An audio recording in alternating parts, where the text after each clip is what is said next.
nagpakita ng galing sa pag-aaral, pero meron din kagalingan pagdating sa pagiging isang leader. Mula sa House of Representatives, mula sa amin ni Kuya, meron tayo ngayong isang karangalan. Nakaklase mo.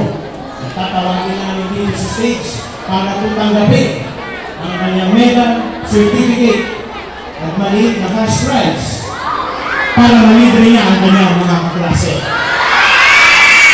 Kaya aking pinatawagan ang aking kapatid, Councilor Alfred Vargas,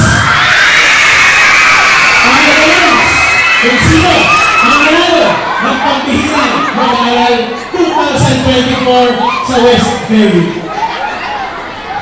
Gagawin natin ito, bro, ang Thomas style. Parang best actor. Para sa pagbihirang mag-aaral, awardin natin ang nakakuha ng mataas na karangalan. Walang iba. And the award goes to Kylie Megan Punagan!